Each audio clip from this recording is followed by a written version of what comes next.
Okay, so I thought I would do this because that last video was just. I don't like people who do that. So I'm not on social media at the minute, and I'm not on Twitter. I'm not on. Well, I'm barely on Facebook. I'm not checking messages. I'm literally not checking emails unless they're related to work or specific stuff. This is not anything but the only thing that social media ever was for me was a window into elite cultures, and their response to me is largely just them protecting identity from the fact that they don't know about these systems. I've kind of seen that reaction for 8 years. I don't need to keep seeing it. Social media is a very, very distorting window, I think, and it pays to keep an eye on what's real offline as well as what's going on online. Now, trans activists lost, and that's why they're dangerous now.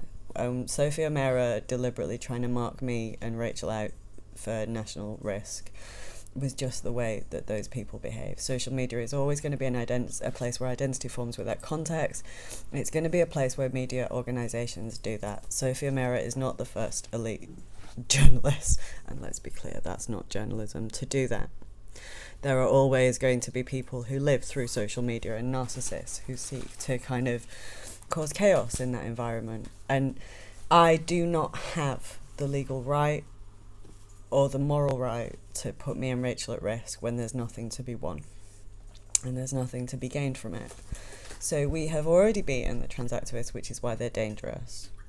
The system failure that I am discussing, which is in our local authorities and universal credit and a bunch of other systems, I've been watching now for 8 years. And I went to see my MP on Saturday. And I had lunch with him. And I told him what I had done, and I told him what I had seen, and I told him my perspective on the crisis that we've got. And he listened, because democracy is working in this country. And because you can't roll back a 21st century society to a 19th century society by the power of Twitter alone, but you can end up with that shit show on Twitter. I am very, very sorry that that Sophie O'Meara article, really, I had to sit and come off it and go, right, I accept that this class of people don't want to know about these systems. I accept that's how they respond. But I also can't manage the risk. I don't have the resources that other people have. I don't have the social resources. I don't have the material resources. And I also have to concentrate on that. The Labour Party targeted me in whatever month it was after I graduated. I need to find a job. I need to be working in policy. And the fact that I'm unemployable on the left says a great deal about the left, but I'm not unemployable. But I will be unemployable if I end up dead. So, I've left these videos up here. I'm really glad I did them. I'm sorry the sound quality is so piss poor. There's enough in there to understand this crisis, and to also understand that largely all our left have just done is demonstrated that they're not aware of these systems, and they're going through a crisis as they fall away now. I'm very, very sorry if I worried anybody. I haven't checked emails, Facebook, anything. Like, I need the perspective of being completely away from social media for a bit.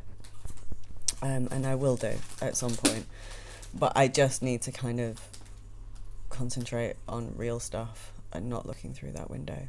Thank you very much for watching the videos. Thank you very much for commenting. Yeah, people are actually really nice. This is just about narcissism and a really toxic environment.